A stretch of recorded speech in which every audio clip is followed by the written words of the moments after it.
আসসালামু আলাইকুম ভিউয়ার্স, এখানে একটি কাঁচা কাঁঠাল টুকরো করে নেওয়া হয়েছে এবং তারপরে সেটা ধুয়ে নেওয়া হচ্ছে। আজকে আমরা দেখাবো কাঁঠালের রেসিপি, যেটা কিনা কাঁচা কাঁঠাল দিয়ে তৈরি করা হয়।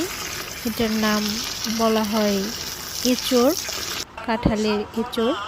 তারপরে ধোয়ার পরে এটা আমরা সিদ্ধ করে নিয়েছি হলুদ মরিচ দিয়ে। এরপর আমরা মশলা আনিয়ে নেব। এখানে গরম তেলে রসুন দিয়ে দেওয়া হয়েছে, তারপরে কেকে পেঁয়াজ, গরম মশলা, আদা, জিরা এগুলো দিয়ে মশলাটা আনিয়ে 2-3টা কাঁচামরিচও দেওয়া হয়েছে। মশলাটা আনিয়ে আমরা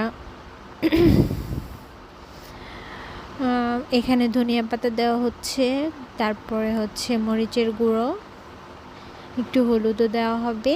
এরপর সবগুলো মশলা একত্রে কিছুক্ষণ নেড়েচেড়ে আনিয়ে আমরা হচ্ছে সিদ্ধ করে রাখা কাঁঠাল দিয়ে দেব। একটু পানি দিয়ে মশলাটা আনানো হচ্ছে। এখন সিদ্ধ করে রাখা লবণ আর হলুদ দিয়ে সিদ্ধ করে রাখা কাঁঠাল দিয়ে দেওয়া হচ্ছে। এটা হওয়ার আগ পর্যন্ত নাড়তে হবে এভাবেই। তারপরে এখন অনেকটাই হয়ে এসেছে, প্রায় শেষ।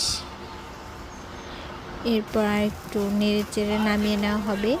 এটা এখন খাওয়ার জন্য রেডি। এটা এখন গরম ভাতের সাথে আপনারা খেতে পারবেন। ধন্যবাদ।